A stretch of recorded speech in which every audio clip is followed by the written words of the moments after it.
Splendid. Welcome, one and all, to the Commit Happy Hour here on Friday, the 3rd of June. Your hosts here, Stuart and Ian. And we're going to be joined a little bit later on by Maxine, David, and Derek to look at the whole technology world of LiDAR and SLAM and how those things are being used in construction. So I hope you've all had a good week. You all have been successful in whatever you're doing. You've all been staying safe in your bubbles, and you're all waiting for the real pubs to open tomorrow. Personally, I'm an anti-social swine, and so I'll be drinking on my own once again at home, rather than going out and socialising or social distancing, socialising with everybody else. But I just ask you to charge your glasses, get yourself ready. I have my gin and tonic here. And I'll hand you over to Stuart for what is going to be one of the very interesting sessions that we've had lined up over the last couple of months. So, over to you, Stuart. Thank you, Ian, and welcome to David, Maxine, and Derek.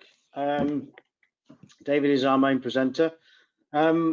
Okay, so Commit. What is Commit? Commit is it's a collaboration platform. It's a community of interest that brings together owners, it brings contractors, it brings software providers, solution providers, research development, academia, and some subject matter experts together to look at delivering productivity improvements across capital projects. We were established in 2003 as a DTI funded project, and after that concluded, the members took it on themselves, and we've done a number of projects since. Some have been member in kind funded, some have been funded by other sources, and we remain to this day, and we are charging ahead with productivity improvements. We've got a number of initiatives underway, and just to show that the projects are alive and kicking, we very recently won another project regarding COVID and a solution to get people back to work. So we have solutions, they are out there, they are working, and we are looking for more opportunities, and hopefully through the Commit to Productivity initiative we can drive further projects. So that's Commit. I want to very quickly take you through the opportunity to ask questions. We're all about asking questions, so I won't bore you with the details on the screen, but if you've got any questions, either raise your hand or type them in the box. Please don't leave them to the end. Keep them coming fast and furious. We've got a lot of opportunity to ask questions, or sorry, answer questions if you ask them. And if we run out of time at the end, we've got a special place where we can all go and continue the conversation. Stay on the line and continue the conversation in the oldest pub in England. I'm sorry, Roy, if you're on the line this week, we haven't got a Scotland pub this time. We will get one for the next time if you come to the next session. So there are the questions. If you want to minimize the bar, hit the red button at the top and it'll close it down on the screen. It should actually do it automatically, but sometimes they stick there. So productivity, Commit to Productivity is an initiative we started last year. We were due to meet in March, but because of the circumstances, we then changed it to June. Because of the circumstances, we've now changed it to the autumn. And if things continue, we'll be doing it virtually. But we have kicked this off. We have got a little group of individuals who are committed to driving this forwards. It looks at what productivity means to you as an individual or a business. Do you have the means and the drive to improve productivity? Do you need some support for that? It looks at what else is out there in other industries, and can we bring some of that technology, some of that process improvement across to the construction industry. You want more information, contact me, and we can help create enablement and improvement for driving opportunities. These are the areas that we've looked at, and today's topic cuts across the ones that I've marked in orange. There are maybe a few others that it cuts across, but you'll see later. So we believe we've pretty much got all the areas covered. I've left it open with a question mark in the top right. I'm pretty sure there's other people who've got other suggestions, but those are the areas that we're currently operating with, looking at improvements. And as I say, if you've got any thoughts on it, just contact me and we can discuss it. One thing I do want to say is this opportunity of running these webinars is through the support of two of our members, O2 Business and Rebim. Without them, it'd be very difficult to run these week in, week out. So thanks very much to both of them for the continued support. So on to today's session. This is the Commit Happy Hour, and in a moment I'll introduce David, folks of GeoSLAM. It's entitled An Introduction to LiDAR and SLAM and how it's being used in construction. I believe we've got some cast iron examples this week. Anyway, I did promise last week there'd be no more curveballs, but having seen how successful the curveball was last week, we're going to do another one. So we've also got some questions relating to the topic as well. So as I said, we'll hear from David in a second, but let me just raise and launch the first one. Okay, launch. Can everybody see that? So with the pubs opening up this weekend, what are you planning on doing? Get up early and go directly to the pub. Might stop by for one drink. I've built a bar during the lockdown and need to show my partner it wasn't a waste of time. Or stay at home. Well, as I say, I'm an antisocial devil, so I will probably be staying at home and drinking my bottle of gin. Well, I think there's going to be a lot of people going up early and going to the pub. Yeah, well, okay, the figures are building nicely, but it looks like stay at home's a clear winner at the moment. So I think everybody's voted now. Let me close that and share the results. Okay, so there we are. Can everybody share the results? So 7% get up early and go directly to the pub. Fair play. 7% might stop by for one drink. Nobody wants to show off the bar they've made during lockdown. Goodness me. I think that's quite interesting, and the fact that we've got a lot of engineers on here. I can't believe that they've not built their own bars during lockdown. Perhaps they already had one beforehand. Maybe. Okay, on to poll 2. Let's get back on track. So poll 2, what scanning equipment is everybody currently using? There's the question, and there's the answers. Click away, multi-choice.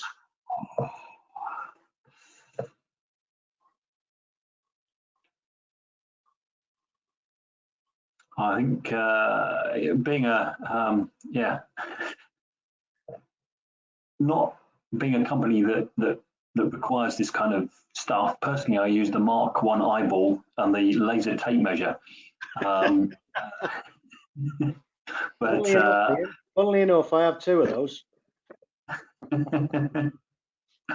But I think it's probably not accurate enough or efficient enough to actually go into and be used commercially.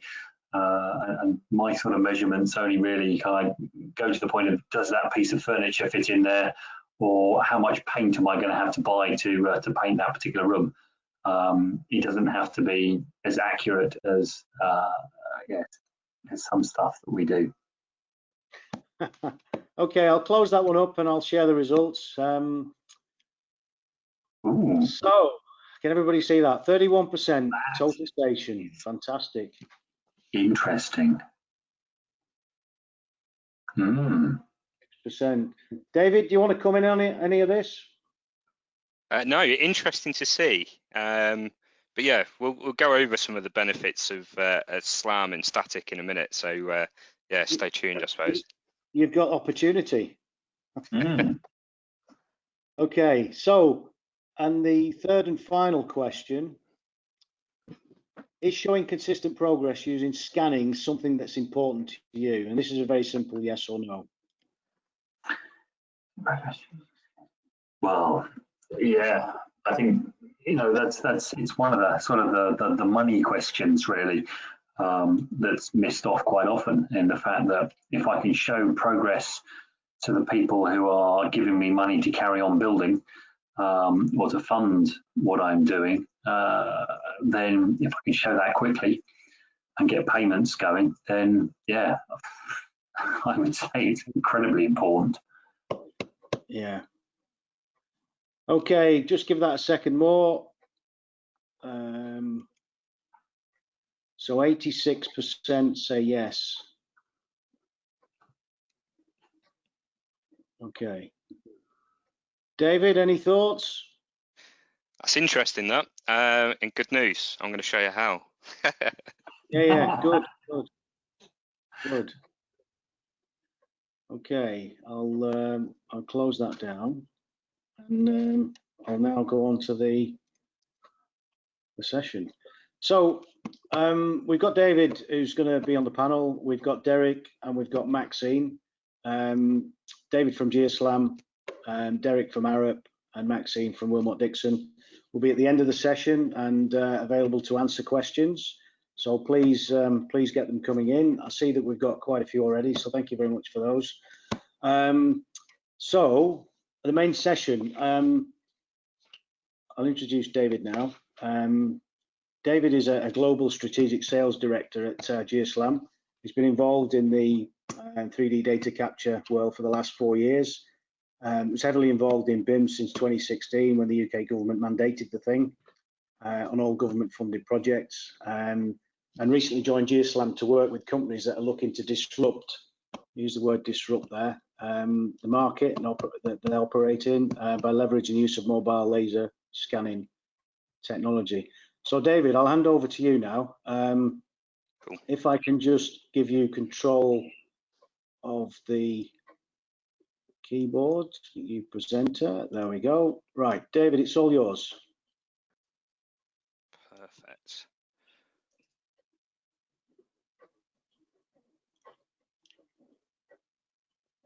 Let me swap these around.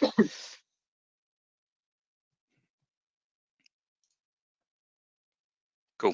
Can everyone see my screen okay? Yes. Perfect. So, yeah, sure. So I'm going to take you through a sort of brief introduction of laser scanning, the sort of pros and cons of sort of implementing laser scanning in construction, and then a bit of an introduction into SLAM and how SLAM's used, and then a little bit on what could the future look like using sort of SLAM scanners. So start off here, I'm just going to give you a very sort of brief introduction to sort of GeoSLAM. So GeoSLAM were the first supplier of handheld products for capturing geospatial data. Innovation comes from the sort of the diversity of our customers and the markets they operate in. GeoSLAM, like Stuart said, we actively seek out customers that are looking to disrupt their industries by leveraging the use of 3D data.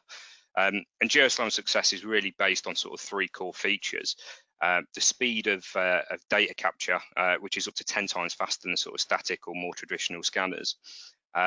Simplicity, so all of our systems are extremely simple and sort of easy to use.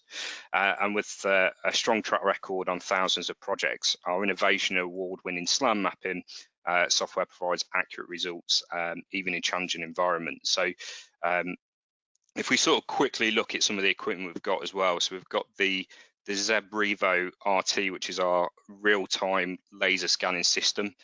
So you'll see the point cloud being built up as you're walking around. We've got our ZEB Horizon, which was released with a longer range. So this one will go sort of up to 100 meters, perfect for sort of outside capture. And it was built in a modular format that it could be used as a sort of clip-on, clip-off technology. So we then launched the ZEB Discovery, which utilizes the ZEB Horizon scanner, but links it with a higher resolution camera. And then once again, the ZEB Locate, which uses a GPS sensor at the top so that we can map the scans onto a GPS positioning while we're scanning. So that's a very sort of quick overview on sort of GeoSLAM. So let's take a brief look at the history of laser scanning. So laser scanning has been around really since the mid-60s, where it was first developed using lights, cameras and projectors. But due to the limitations of the equipment, it only sort of took off. It took a long time to an effort to sort of scan objects accurately. And then scanning never really started to take off until sort of the mid-90s, where it sort of went into the engineering sectors. And then since then, laser scanning has been vastly adopted across all sort of mainstream market segments. So laser scanners have become extremely easy to use. We've now seen it move from the hands of just surveyors to being used in all kinds of industries, such as sort of media and entertainment, where most films that you sort of watch have some element of laser scanning built inside them, to sort of manufacturing, where they're optimizing the factory floors to fit new bits of equipment in, and it's all done in a digital format. So although the technology has been a bit slower to hit the construction industry, 3D laser scans quickly becoming a staple on majority of the construction sites around the world. So let's take a look at the adoption rate of scanning with inside construction. So as I said, this scanning isn't a new concept, but it really only gained traction in construction around about 2015. And according to sort of an independent study, it had an adoption rate of around about 20% when BIM was introduced in 2016. And by 2017, it rose to around about 22%. And then in 2018, it jumped massively to around about 57% adoption. If we compare this to sort of the engineering sector, who were the first early adopters, they have an average adoption rate of about 15%. So construction is heavily becoming one of the most used areas that scanners are used on site, which is great to see. And yeah, there's loads that's sort of going on in there. So how is laser scanning used in construction today? So the technology has come a long way since it was initially used in engineering, and specifically in facilities maintenance. Today it's used in a whole aspect of the building life cycle. And I'm sure everyone's seen this infographic, and don't worry, I'm not going to dwell into each individual feature, but we can break it down into its three core segments. So we've got the design, build, and operate. So in the design segment, laser scanning can be used before a project even starts. I'm sure everyone's heard of the term scan to BIM. This is where we can scan a building with the purpose of creating a digital twin. A scan can also be used to capture an environment a proposed building is going to be built on. The data can then be used to start planning access routes to the proposed site and to kick off and manage all the processes early. In the build segment, the most common use of laser scanning in construction, this is where they use it for construction coordination, and specifically in avoiding conflicts between different systems such as HVAC, electrical, plumbing. And the data can then be shared between these different disciplines to show all the necessary change and milestones within the project, and identify any problems early in the process. And then in the operate side, so because laser scanning can capture a very high level of detail, it could be used as a permanent as-built record for the owners and facility managers. And at the end of that as well, help with the building operations, any renovations and future building add-ons, and even demolition. So let's look at the pros and cons. So there's a whole range of pros and cons, but I wasn't going to list them all. So I've just sort of taken a select four for sort of static scanning. So yeah, obviously there's, like I say, there's plenty of benefits of doing it, but this is just a select few. So implementing laser scanning can help improve quality and accuracy. So laser scanning is extremely accurate and helps improve operations, streamlining productivity and reducing any rework. It also reduces the need for manual measurements, which can often be tedious, error prone, and laser scanning can help reduce this and ensure a higher degree of accuracy on the project. It can also reduce the amount of site visits. So different parties such as architects, engineers, surveyors, etc. won't have to make as many trips to site to verify any sort of plans.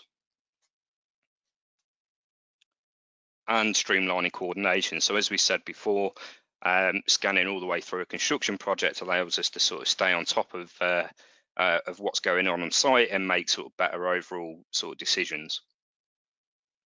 Now, as we know, there are pros and cons to every sort of technology and drawbacks to each. So although scanning shows a massive benefit in implemented into a construction site, there is a couple of risks as well. So let's have a quick look at those. So it tends to be quite expensive. So terrestrial laser scanners, although they can lower overall project cost, there's a significant cost to implement the technology up front. And this high upfront cost can often turn some companies off.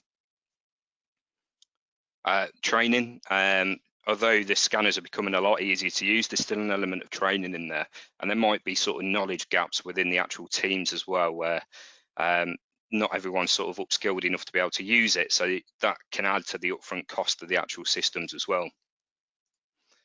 The other thing is time. So with a terrestrial scanner, it takes a lot of time to capture the data, register it, and you really need somebody on it full time to be able to get the best out of it, which means you're going to have multiple scanners per site, and it can get quite sort of expensive and long-winded to be able to get the results out that you want.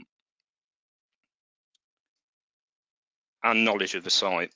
So with the scanners the way they are, you have to sort of plan access routes through the building, how you're going to scan it. You need to know who's doing what on what area of the site to make sure that the area you're scanning hasn't got loads of people working on it, so it's going to disrupt the data and maybe not give you the accuracy that you're after. So that's a very sort of basic overview of sort of the pros and cons with the sort of static scanning side. So there has to be a better way of working, specifically in construction, but in all areas of laser scanning. So where does SLAM fit into this? So first of all, let me just explain what SLAM is. So SLAM is an acronym that sort of stands for Simultaneous Localization and Mapping. And the way it works in our sort of system is we take the laser data measurements, which is our sort of 3D dimensional data, and link it with the IMU, which is our sort of inertial measurement unit, link those two together and then push it through our SLAM algorithm. And what our SLAM algorithm does is take 3D feature recognition and sort of scan-to-scan registration and puts those scans together. And what we end up with as a result is a registered 3D point cloud. So there's no need to remain static while you're scanning, and there's no need for GPS in order to get it to work. So if we look at the bottom sort of infographic here, as we walk in or we turn the scanner on, we capture a range of features in that room. And then as we move to our next position, we can calculate the trajectory that we've moved, and we can look at the positions that we've previously scanned and maybe some new ones. Some new features, and then what we do is when we register the point clouds we move in, it then pushes those features together and tracks our movements as we move through. So all the processing and registering is done while you're moving through the actual building. So what problems can we solve using SLAM? So capturing geospatial data in internal, underground or difficult environments is too hard to do with traditional scanning equipment. The survey industry wanted accuracy, and static scanners gave them that, but complex environments meant a survey project could take multiple days, weeks, or even months to complete. In this example, one floor of a hotel would require multiple setups in each room, the doorways and the hallways. This would mean it would take days or weeks to capture the data, and then possibly days or weeks to actually process that data and be able to hand over a deliverable. If we take this into construction, where change is the only constant, it means by the time the data is ready to be distributed or used, it's already outdated. So if we look at this pros and cons again, and let's take scanning off and put SLAM-based scanners on there. So we can take a look at how effective this is. And what you'll find is all the pros that we had from static are still there. But actually, SLAM-based scanners aren't quite as expensive as some of the static scanners. This means the total cost of ownership is significantly lower. So as we know, construction is a sort of bottom line business. So any cost savings that project teams can produce only goes to increasing profits on the project. Actually training as well. As I said, one of our core value propositions is simplicity. A lot of our equipment is a sort of a 2-button push, one to switch the scanner on and one to get going. So it's a lot, the training, so it's significantly lower to be able to get this, pick up the equipment and be able to go out and deliver some results. And also time. Laser scanning with SLAM is fast, much faster than sort of traditional methods. So you can capture an entire site in minutes as opposed to hours or days or weeks.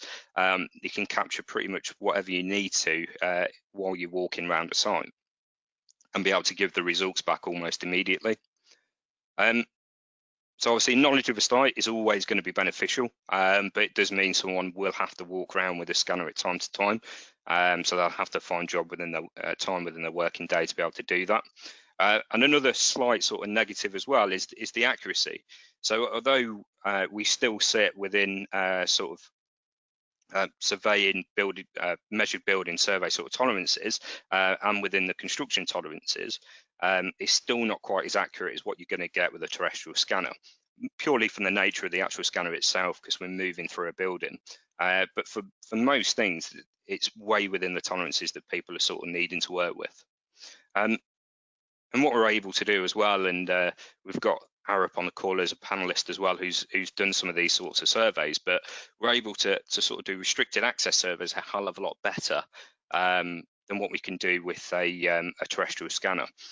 We're able to simply walk around a building, stick the scanner up through a ceiling void, capture some data, pull it back down, move around to another ceiling void and put it up, and we can very quickly build up an accurate representation of the ceiling and all the services that are in there to then create the sort of 3D model. Like with terrestrial scanners, we can still do a model to point cloud alignment. So while you're moving through a project, we can go through and we can make sure that things are being built correctly and in the right locations. So this is something that's not just specific to SLAM-based technology, but can be used with a static side as well. It's just there to show that we can also do the same sorts of things. And the next slide is quite a big one. So this is something we can do that terrestrial scanners will take a lot longer to be able to produce these sorts of levels of results. So in these sort of images, we've taken a scan, say on week 1. Week 2, we can then see the progress highlighted in green of where the changes happened. And then week 3, we've then seen all the MEP and the pipe work start to go in, and we can highlight this really quickly, the progress as we move through an actual project. So the ability to show this progress on a consistent basis with the minimum amount of time and effort gives some significant advantages. So there's better collaboration between the multiple disciplines, improved project team relationships.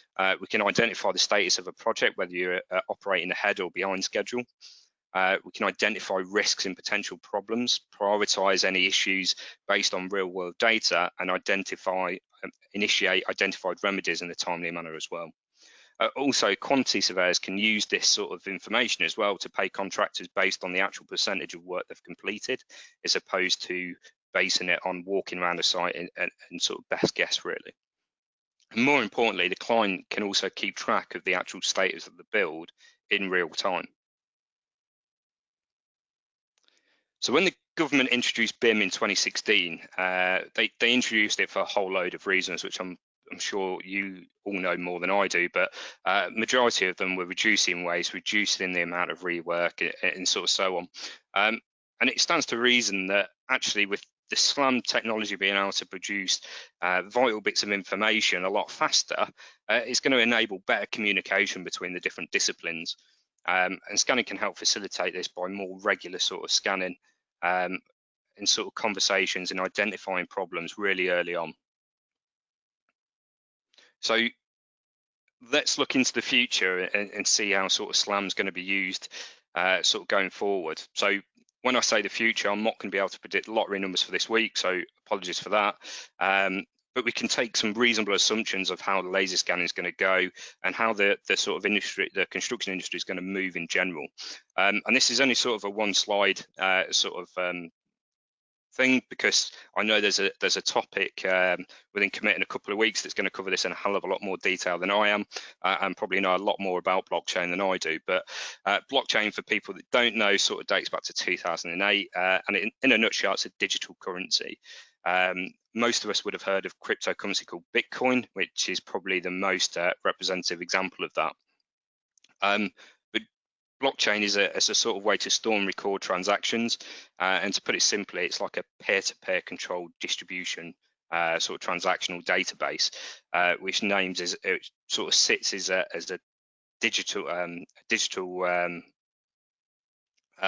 control that manages the process without actually having to have a physical person monitoring what's going on.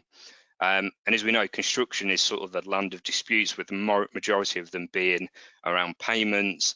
Blockchain can sort of help facilitate that. So obviously, blockchain sounds really good, and there's loads of sorts of things going on, but sort of why am I talking about it, and where does SLAM fit in? So obviously, with SLAM being able to produce fast sort of progress through a building and being able to show and identify all the key areas where changes happened, we're able to look at that and use that as the catalyst for change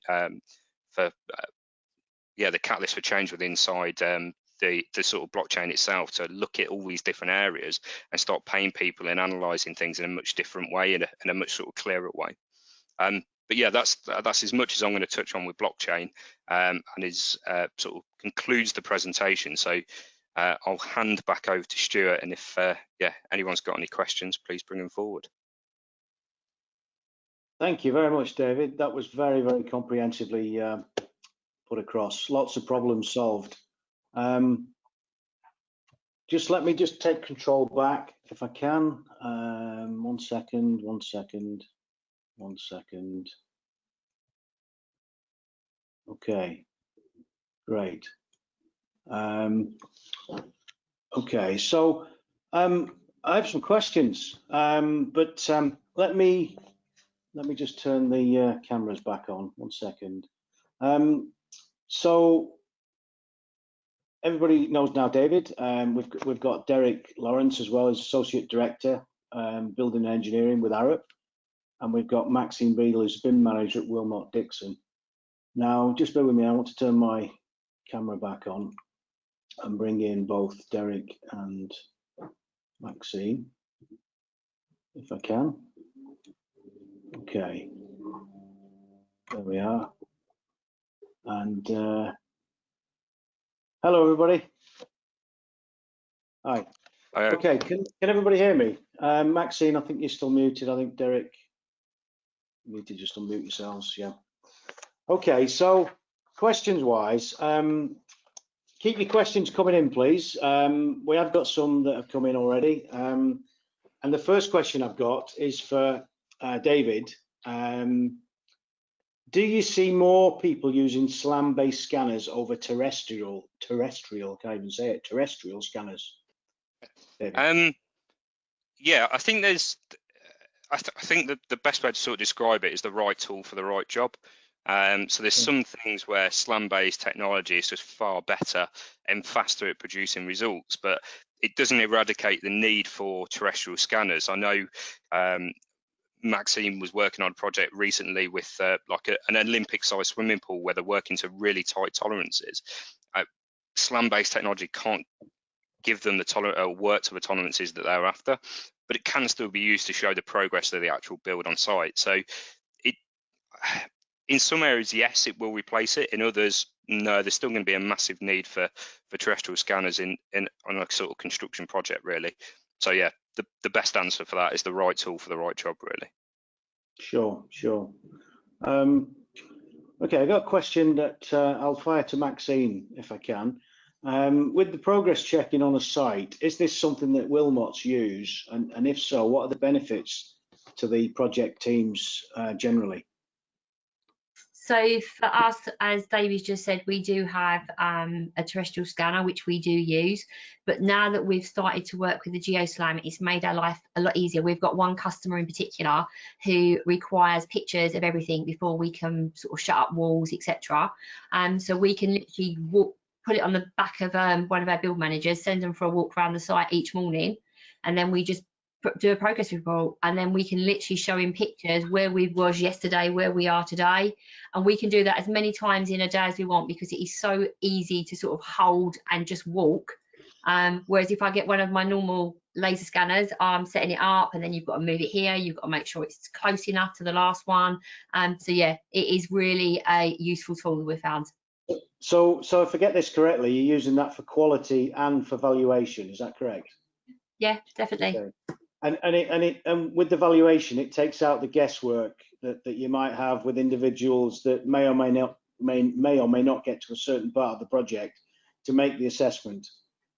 Yes. Because you've got something definitive in your hands.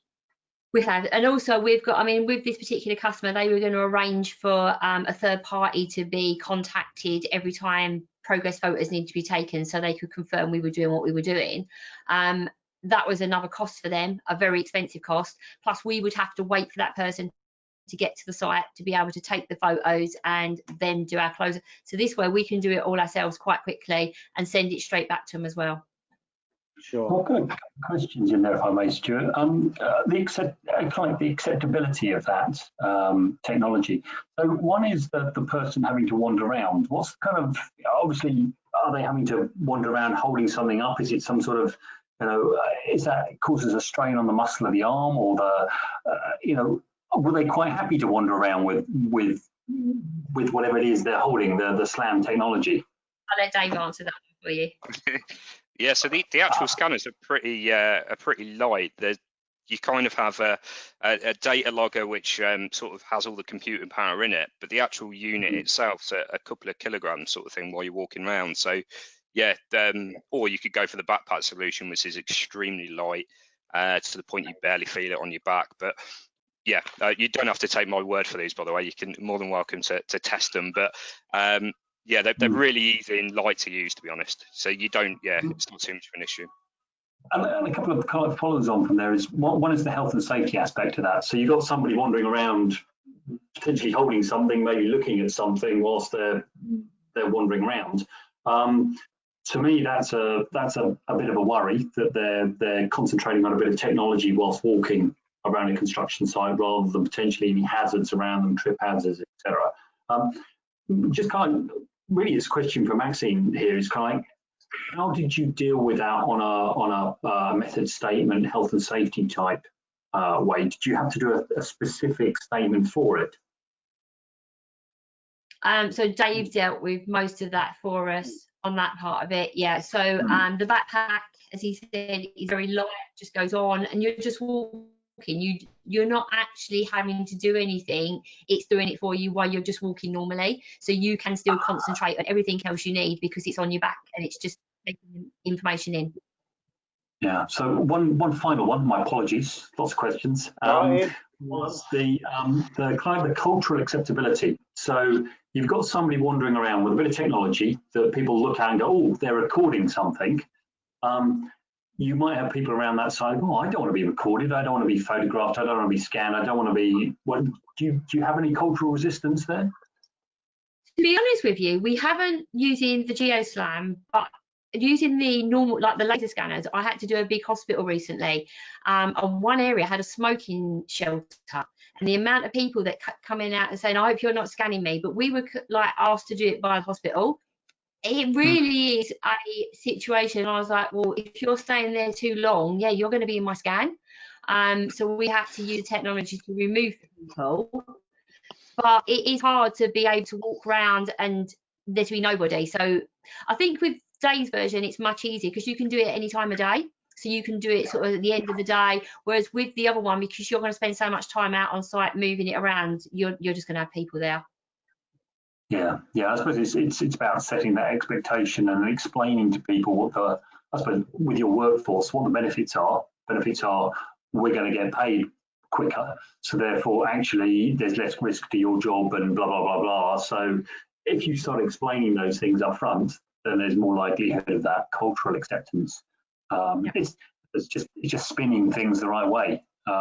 Yeah, brilliant. Thank you. Okay, thanks, Ian. I've got a question that I'm going to fire over to Derek, if I may. You produced this type of survey with the GeoSLAM equipment. When you carried out the survey, how easy was it compared to a static scanner? And what was the purpose of the scan? What did you use it for afterwards? Oh, crikey. So which specific one? Because as David said, there are so many different use cases for this. In some cases we've run the two side by side because you may have. So we did some. We worked with National Grid on their power tunnels and stripping out stuff. So you're talking about confined space entry to get in there and working alongside high voltage cables. And then we used a mixture of both technologies. So we used the static scans to capture crossovers where you've got a lot of detail, a lot of accuracy required, but then GeoSLAM to capture the sort of the linking bit that gave you the context. So to give you an idea, our our office building, you sort of play around in your own backyard first. For our office building, we used a static scanner to capture the inside and outside of that. Outside in colour, inside in black and white, and that took probably three or 4 days to capture using a static scanner. I walked around, and when you say about carrying something, is it a strain on the arm?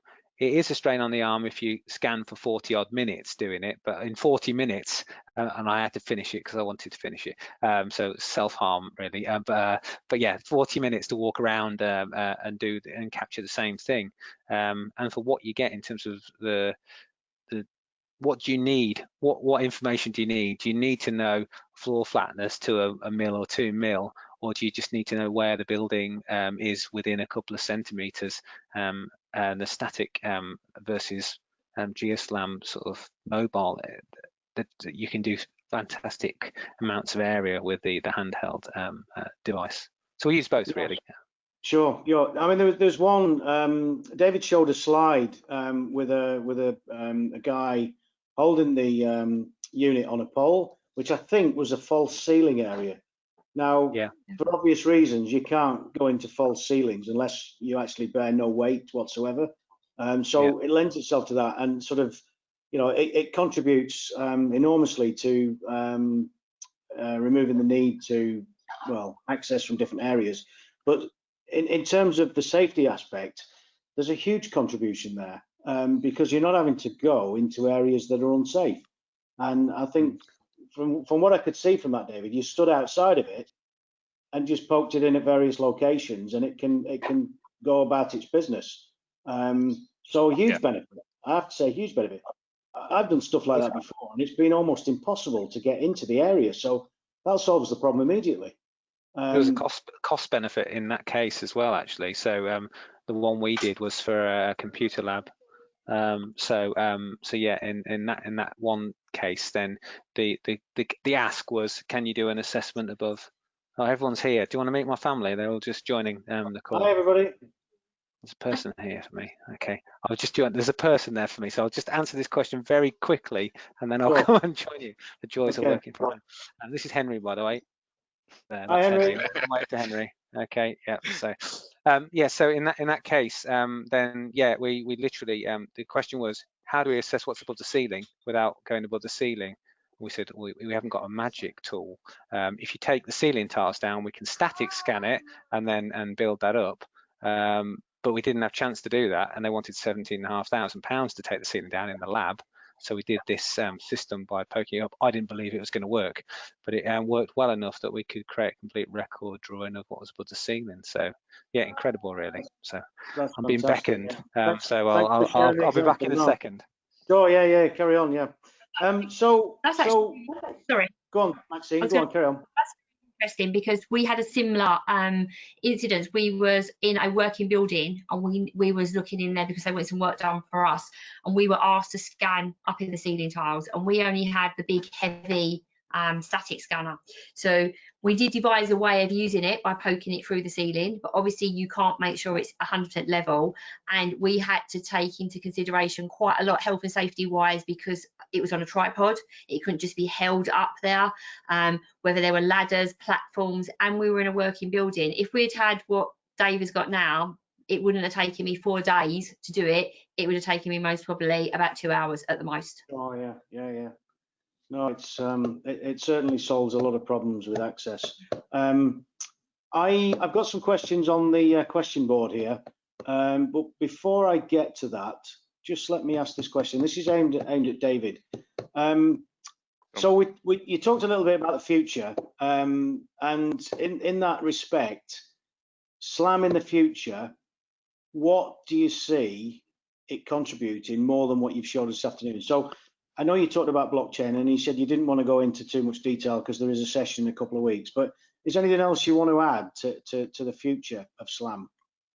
Yeah, so obviously GeoSLAM as a whole, there's lots of sort of things that we're working on in the background, and construction, I think, is one of the sort of key areas of that. I think there's loads of sort of crossover on sort of problems that the construction industry is trying to solve, and I think blockchain, and Max, will confirm this, that blockchain is something that the whole industry is looking into. There's some significant benefits of using it, but I still think the major problem is with showing real world data and the sort of timeline that sort of requires.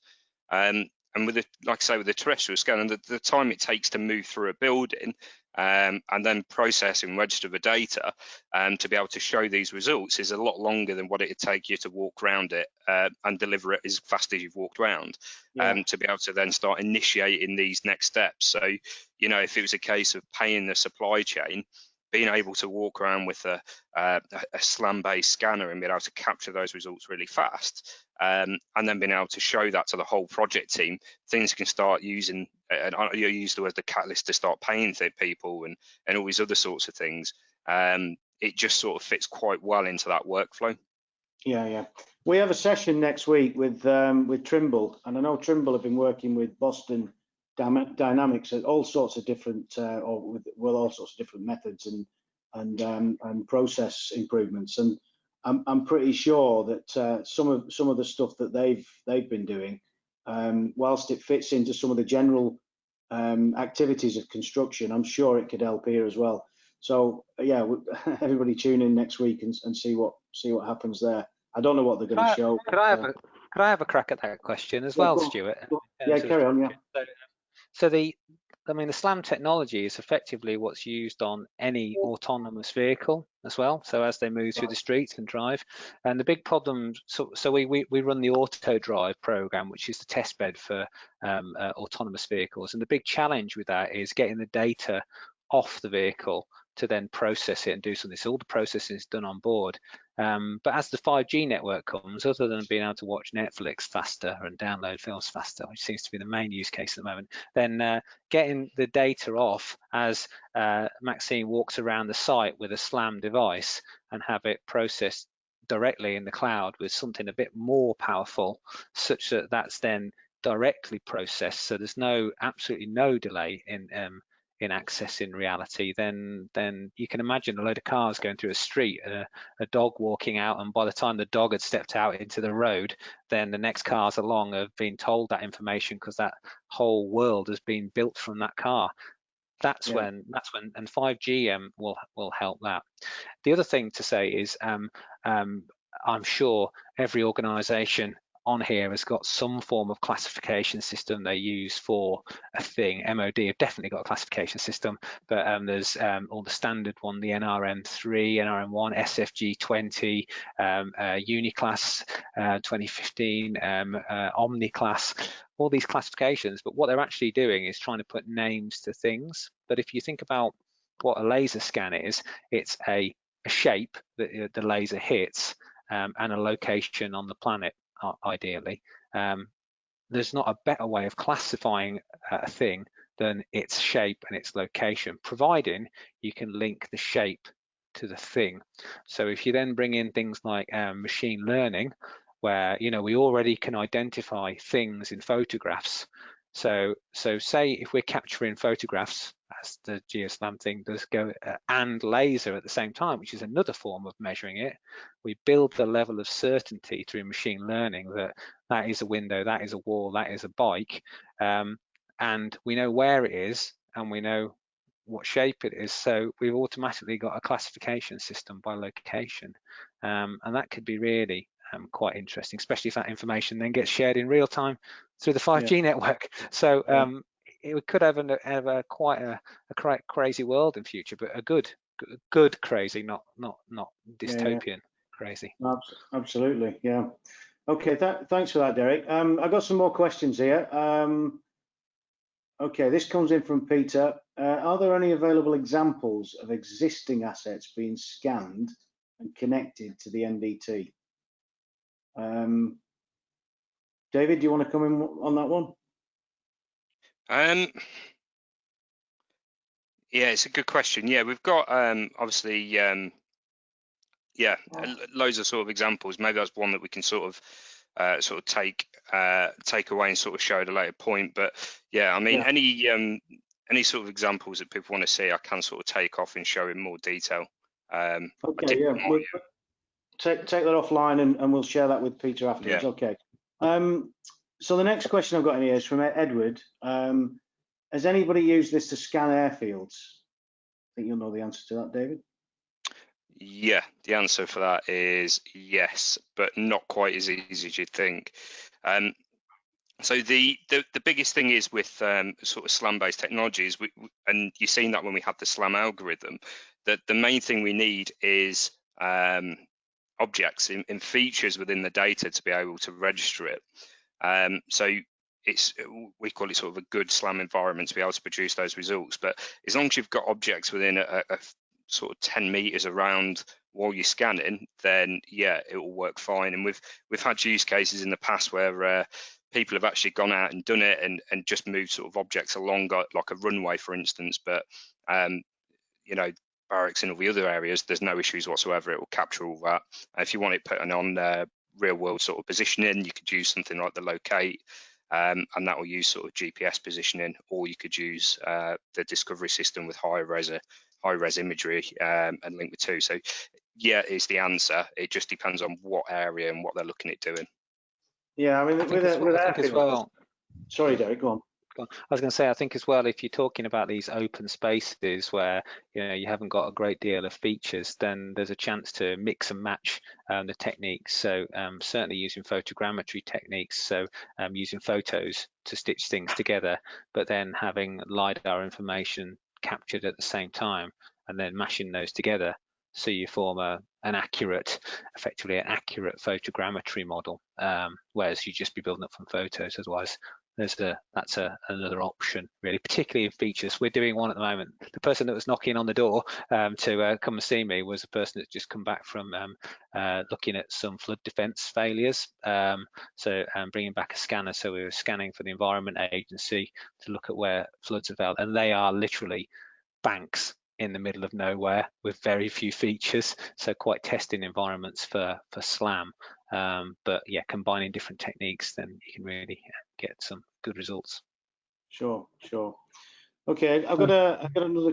Sorry, Ian, were you going to say something? I was going to say on sort of different environments. Obviously, airfield's slightly more tricky, but let's take that into another environment, an underground environment, tunnels, mines, those kind of areas. Is there much experience in that area of doing scanning and getting good results out? Yeah, absolutely. So that's the sort of foundation that sort of GeoSLAM was based on, if I'm honest. So the sort of mining segment and tunnel sort of scanning is sort of our bread and butter and where we started. So yeah, the initial there's one was made or manufactured to solve a problem within the mining sector. So yeah, there's a whole range of different products and sort of software solutions that we have for that sector. But yeah, it's the perfect conditions for sort of SLAM-based scanning, really. And I suppose a secondary question on that, very hazardous environment, potentially not got the right oxygen levels, etc., for human beings. Is there experience and any case studies available around sending some sort of autonomous vehicle, whether it be tethered, whether it be remote controlled, with a SLAM technology on it down in that kind of environment? Yeah, I suppose for sort of SLAM-based scanners are slightly different to what you get with the terrestrial. So a terrestrial scanner, you're going to have to physically set it up, use the screen, push some buttons to get it going. So sending that autonomously through an area which is hazardous is quite hard. With our scanner, we can quite easily set it to scan and send it through that environment without thinking twice, really, and it will capture the data as if a human was sort of walking through it. So yeah, it's in terms of examples of this, it's not. So we don't sort of manufacture robots or anything like that, but we've been working with people that do, and we've been testing and doing various other sorts of things, and we've had some pretty positive results. But yeah, if that sort of answers your question. No, that's good. I'll have a look out for some of the for case studies of people using that. Brilliant, thank you. Sure. Derek, were you going to jump in there and say something? I was just going to say, just last week we were doing some, I think when tunnels get below sort of 1200 diameter, then sending people down them becomes a bad idea. Up smaller than that would be also a bad idea from my point of view. But yeah, 1200, there's something happens magical around 1200. So that is exactly what we did. GeoSLAM scanner on a robot going down a tunnel. We also tried one of the flyability drones in a cage as well, so the ones that you can't crash and bounce your way down. And then again, but that's photogrammetry then. So but you can mix and match. Ultimately, you want to get the best capture of whatever the subject is really. So so it sometimes blends into different things. But yeah, GeoSLAM worked a treat in that case. Sure. I've got a comment here. Thanks, Peter. I think this was when we were talking about the ceiling situation. Third arm attachment that's used in the film industry. Eliminate the weight issue over time. That's just a comment from Peter. And Roy makes the comment, following on from Derek's comments regarding real-time analysis, can this be a safety innovation separating people and plant? It probably can, and I at the moment I'm talking to an individual that I believe has solved that problem and is ready rolling this out in the industry. I believe the motor industry has adopted this. I'm not sure whether, I certainly know it was a prototype, but whether it's out there on the streets yet, I don't know. But in the plant world, it is in position right now and is being used to good effect. So I don't know the exact technology behind it, but it certainly separates people from plant.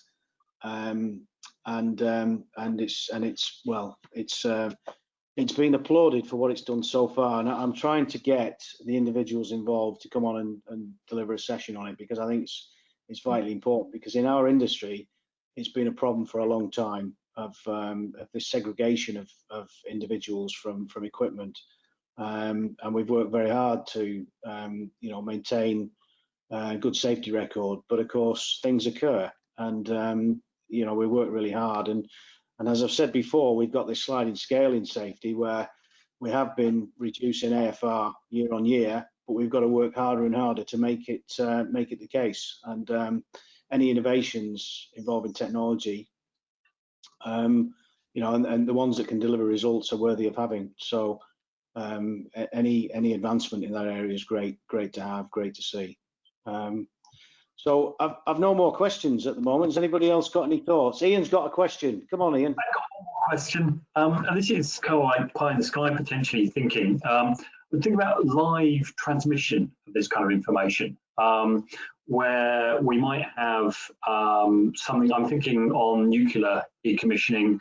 I'm thinking of demolition, where we want to put as the least many people who understand those environments into that environment.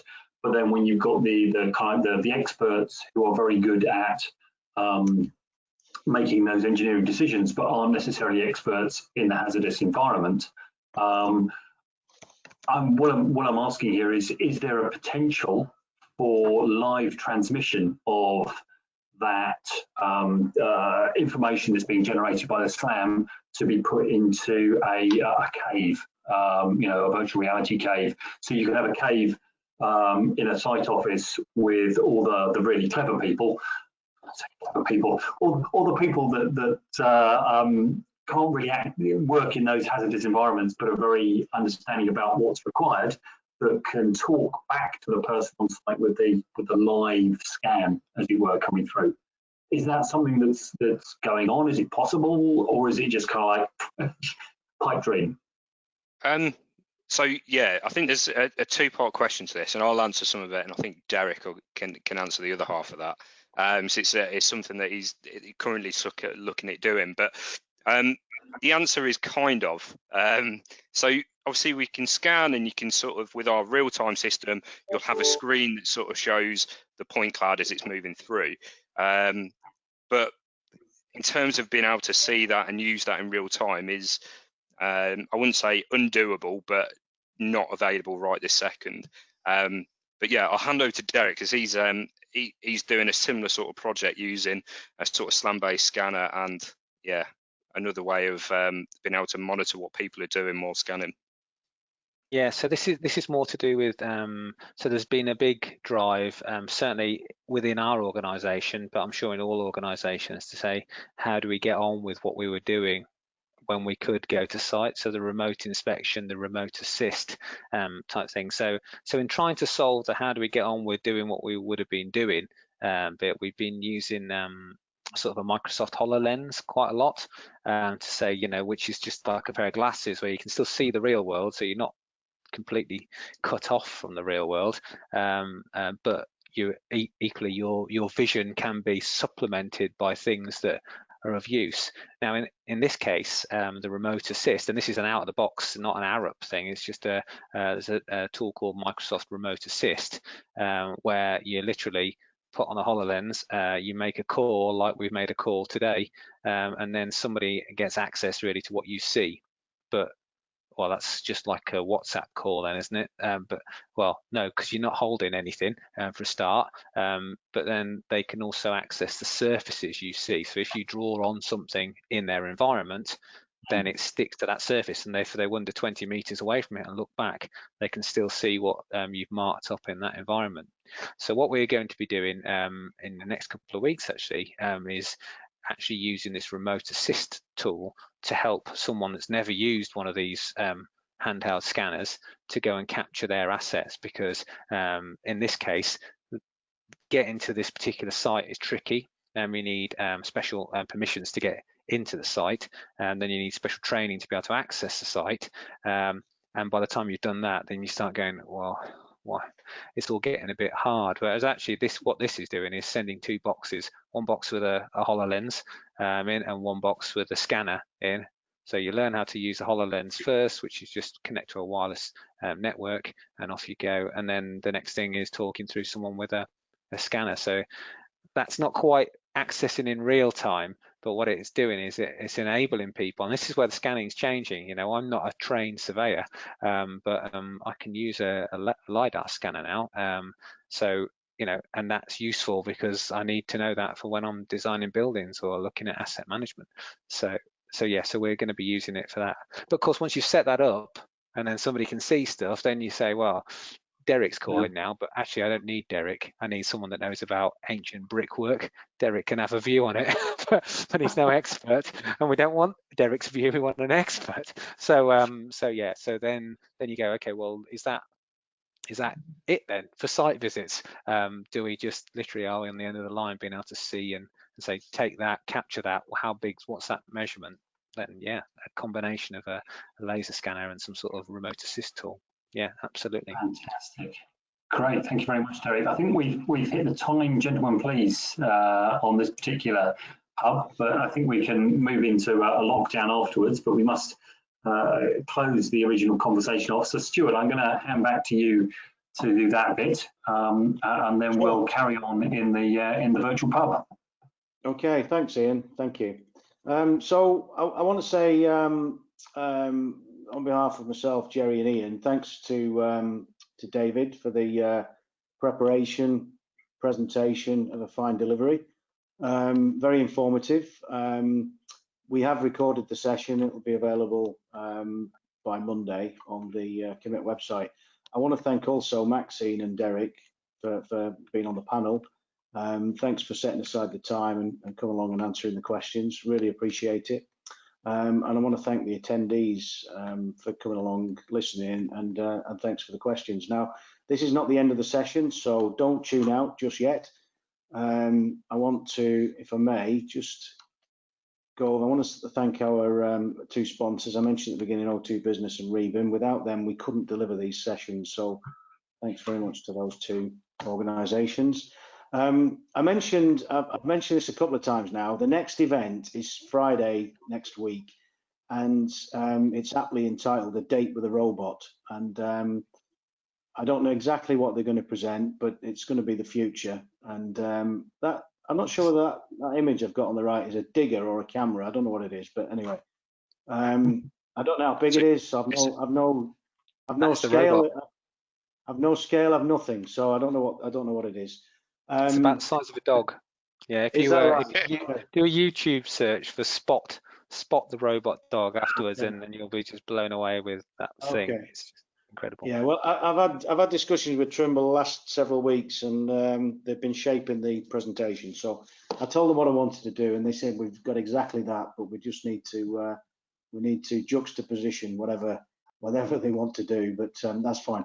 So next week, 10th of July, we've got Trimble, and then 17th of July, we've got Class of Your Own. That's talking about the next generation and get the kids involved. Then we've got 24th of July. That's how blockchain can help deliver digital twins. 31st of July, we've got the vision of real-time construction monitoring. I believe that's from Banmotor. So that's the next sessions. And as you all know, we've been delivering these weekly. We are in August. We're going to look at doing it bi-weekly. We've got a couple of requests and we're just examining those at the moment. Question I get asked every week, is there a recording? Yes, there is. It's on the COMIT website. Have a look through there, continue the conversation. And the final slide is continue the conversation. And we're in the Let's Make It Change Happen lounge now. And good to see lots of people still on the call. So thanks very much. We've got some more questions, I believe. Have we got some more questions? Let me just check. We have some more questions. Okay, this is from Peter. Okay. I think, was this aimed at Derek? This might be aimed at Derek. Is it a camera arm? I think they're coming back to the ceiling observation thing. Was that a camera arm that you used as opposed to an example arm? It was David's arm actually. So no, it was really so the device was sort of a scanner on a what is for all intents and purposes a monopod.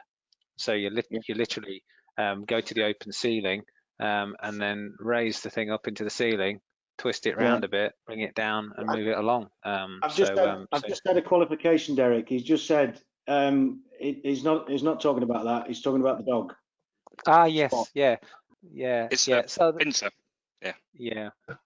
I think you've just got to look at it. It's the scariest thing ever. So if you combine that video on YouTube with an episode of, if you've got Netflix, go onto Black Mirror and look up an episode called Metalhead, and watch those two things back to back, and you have dystopian future there and then. So it's terrifying. But this dog is incredibly clever.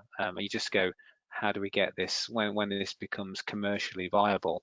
Then yeah, we'll see more of this sort of remote monitoring or remote site assistance. At the moment, somebody walks around a site with it, but doesn't mean the technology that David's got or the tools he's developed won't be useful if a dog carries the thing around and does the same thing. Probably be more reliable. Yeah, no, I'm very much interested in seeing a bit more on that. But I've got another question here. This is from Drew. He apologises he missed the first half of the session. So if this has been touched upon already, the new iPads had LiDAR.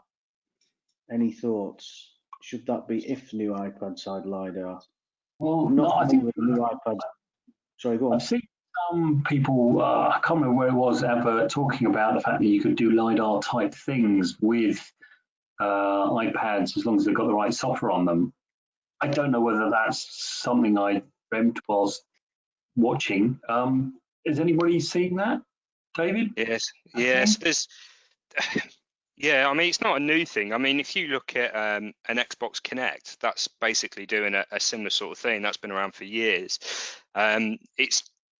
It's like I said before, it's the right tool for the right job. Could you use an iPad to measure a room? Yeah. How much would you rely on the accuracy of that scanner? Probably not. So yeah, it's like I say, it's the right tool for the right job. I mean, yeah, but yeah, there is stuff out there that can do it. Like I say, an Xbox Kinect could potentially scan an object, but how accurate that object is going to be represented is a different story. So yeah, there is loads and hundreds of different types of devices out there, all doing different things. But yeah, the right tool for the right job. If you were surveying a construction site, and if I rocked up at Wilmot Dixon with an Xbox Kinect, I think Maxine would kick me out. So yeah, it's one of them.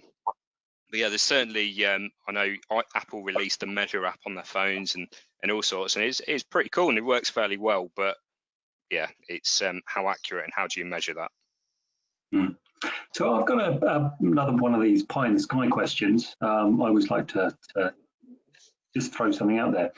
How does it work, and can it work in water type environment? So let's say I've got a flooded drain, or I've got a flooded shaft or something like that, and I put it on the end of a pole and stuck it in the I don't know. I'm showing huge ignorance here. Can LiDAR work through water? Can SLAM technology work in water?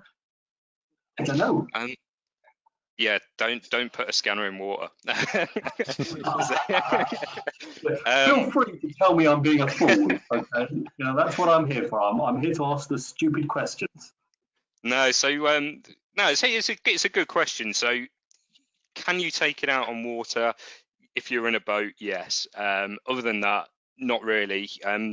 You can scan it, get some pretty good results, and once again, I know for a fact Derek went out on a boat recently, so I'll let him answer his question with his results. But yeah, I mean the data works pretty well, but yeah, the scanners themselves, depending on which unit you go for, range from sort of an IP rating of sort of 64 to sort of dusting water resistant, but not much more than that. So, and there's things as well with most sort of laser scanners like terrestrial and SLAM-based scanners, that the actual laser itself gets absorbed by water. So it does cause some problems, yeah. And they don't swim, so. I want to kind of boost the power of the unit to try and make it work in water or something like that. You just end up killing yourself. Yeah, it's just you just get blank data in it. It's, yeah, but yeah, in terms of results, Derek, what were your results like on that? I mean, so the results. So we're trying to work out at the moment how we scan a floating wind farm from a floating boat to look at what happens in certain conditions to the blade height above the water, because there has to be a certain clearance for ships diverting into those areas and things. So, but actually starting the scanner and running it above water, that's fine. In water, then there have been a number of attempts to sort of scan through sort of glass bottom boats. I think David in his Faro days supported some of these, but it's a little bit hit and miss. Generally, they use a thing called interferometric LiDAR then, which is sort of a bit better than sonar, really, for scanning under. And there's a whole market for this, for scanning riverbeds. So they can then classify what's on the riverbed, because if the riverbed's a concrete culvert or the riverbed's a reed bed, then the water flows differently, and there's all sorts of flood attenuation. So flood modeling, they'll get someone to go out and do these interferometric LiDAR scans of the river and then try and upgrade them to minimize the water flow. There's also a strange market at the moment, and I was just trying to find a link. I'll find it and post it. But in fishing lakes, so the anglers who have spent as much money as they can on carbon fiber poles for fishing, the next thing is for them to understand what the topography of their lake is like, so they can get to a point where they can see where different shelves are. So so we did a bit of work, not on the scanning, we don't have that scanning capability, but working with another chap who's I can put in the link, who's got boats set up for this sort of thing for EA studies. But then we did the post-processing stuff, so sticking it into a gaming engine like Unreal or Unity, which Unreal is what Fortnite, if you've got young kids and they play Fortnite, then that's the gaming engine, and then putting it into that to view it, because I think one of the curses of LiDAR, which is being resolved now, is actually how you view the data. So capturing it is one thing, capturing it fast, processing it's another thing, but viewing it or sharing it is something that's really coming about now, and that's changing. People are going, I can really use this data now, and then that's where the market's sort of starting to lift. I think that's true, isn't it, David? It's sort of absolutely, yeah. So it's obviously like I said in the presentation, obviously laser scanning's been around for years. It's just been unusable, or nobody really knew what they wanted to get out of that data. And as sort of time's progressed and technology's just got better at handling large data sets, really, all these sorts of use cases have come out, and different technologies have sort of been developed from there. But yeah. I've got a question, David, actually. One thing that springs out for me, and that is the amount of data. So as an example, let's say you've got an oil and gas process facility, and the number of points that would be in that, would that ever overface the capacity of the equipment? Would you have to do it in 2 scans, 3 scans? Is it just too physically large? Is there any limit to what you can actually do? No, not really. So with the sort of SLAM-based sort of scanners, I'd say you're limited on time, but to a degree. So it's to make sure, obviously, the longer you scan it, that you open yourselves up to drift and other things in the data. But if you keep it relatively small, nice loops in the data, then yeah, you're not really limited as such. So yeah, you're able to sort of capture these and capture whatever you need to. I mean, we've done sort of lots of sort of plant facilities, those sorts of things, and we've done sort of off-site oil rig or offshore sort of oil rigs and stuff like that as well. Sort of data, and yeah, the data results I could possibly share some as well, if people were interested in sort of show the level of results you can get from it, but they're pretty good. Brilliant. So today, for example, the guys that are out today scanning with a GeoSLAM scanner today, they've been capturing and banks and stuff. So they're uploading the data captured from that over their 4G network to a processing machine. So actually, in its raw form, the data isn't too heavy. And even on big scan jobs, we'd scan for a day with a static scanner. We'd not really fill a 32 gig card. When you process it and start colorizing the data and unpacking it all, then it can get out of control. But I think that's where the art in laser scanning is, in sort of the post-processing stage, to make it usable. There's a lot of people that have got pretty bad experiences with commissioning LiDAR scans and going, I'm not able to use that. But that is literally being resolved now. There's quite a few cloud providers where you can upload the contents, your processed scan, and then they'll thin it down, and you can view it on your phone. I could view it on my phone. So yeah, it's quite it's coming of age, really. Can I just ask Maxine, in terms of getting the teams to use this, I would suspect there's no resistance to uptake. That if you offered this technology, they'll all want it. Is that the way it is in the construction field? Yeah. I mean, at the moment, we obviously, when we had the statics, the scanners, we have to have people who are trained. As David said, there's a lot more to it, so it's harder to get them done. But with this new one, David's working on 2 of our sites, and they've all still on his case. Can we have more? Can we have more all the time? Because it's so easy to use, and I think that's the best bit about it, that it is easy. Yeah.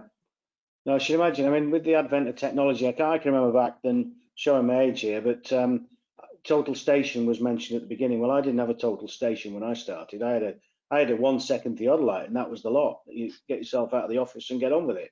But of course, when total stations and bolt-ons came, it was the thing to have, and it transformed what we did in the field, because what took 10 hours could then take 5 hours. A great bit of kit. And I'm sure with this technology, the advent of SLAM and so on, the contribution to the accuracy and the time saving is phenomenal. And yeah, great. I mean, good to see some examples today, David. I was pleased to see that, and thanks for sharing it. Yeah, no problem. Like I say, it's specifically the progress stuff. I mean, like with the poll question this morning, it's a key thing that most people are wanting to see, and it's the ability to be able to show that and share it with different parties that's quite the hard thing to do at the minute. But actually using SLAM-based technology, it's relatively easy to get those results with sort of very little effort, really. Sure, yeah. Drew's put something in the box, more of a statement. There's a link in there, Ian, if you want to pick that up. It's to do with the underwater question. Worth a look. I don't. Can you see the questions? Worth a look. We can save that and share that with everybody afterwards as well. Thanks for sharing that, Drew. Appreciate it. Anybody got any other thoughts? Any Maxine, anything else you want to add? No, all good for me, thank you. Okay, David?